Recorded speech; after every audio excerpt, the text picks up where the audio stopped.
friends, Chris here, Food FAQ with a quick one. We did that sort of how to roast a breadfruit in the oven. Today I've got another breadfruit. I was out gallivanting with Dad in Toronto and we found these on sale, so I picked up one specifically to do this video and to enjoy it as well. That's the bonus of doing these things. You get to enjoy the results. But today we're roasting a breadfruit. I'm going to show you how to roast a breadfruit on your outdoor grill.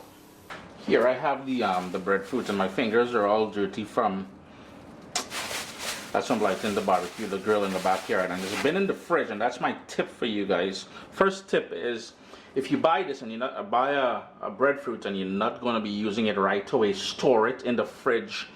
The cool temperature will prevent it from going overripe too fast. As a kid growing up on the islands, what my parents would do, if they picked it and they were going to use it in a couple of days or the next day or something, they would put it in a barrel of water just to keep it from going overripe. And what you're looking for is a nice big, what we call a mature or a full breadfruit. These ones are the best for roasting. If they're a little bit ripe, even better. You're gonna have a nice sweetness about it. So this is the breadfruit, no blemishes. You can see it's nice and firm. So when buying a breadfruit, you want something that's nice and firm, and it's supposed to feel almost hollow inside. That's how you know it's a fully mature breadfruit. We're gonna go on the grill now. You don't need to do anything to this. Directly on the grill, and we're gonna roast it off. My grill is at about 400 degrees Fahrenheit, and I do apologize if there's a lot of outdoor noise. It's summertime and I'm outside, so people are cutting the grass and all that stuff like that. So we want that at about 400 degrees Fahrenheit. And I've got 3 burners on my grill, my propane grill here. So here, here, and here. What I'm going to do to maintain the heat, I'm going to keep this on high. But I don't really want to burn the breadfruit. I'm going to turn 1 and 2 down, and I'm going to put the breadfruit stem side down onto here. I'm going to cover it, and then we're going to allow that to go. We're going to keep turning it because we want to maintain that 400 degrees Fahrenheit. However, we've got to keep turning it to make sure the entire thing cooks. After about 20 minutes, I'm just going to move it around a bit, just so that it starts getting direct heat from the bottom on all different sides. Now, the roasting time on your particular breadfruit will vary depending on the size of it.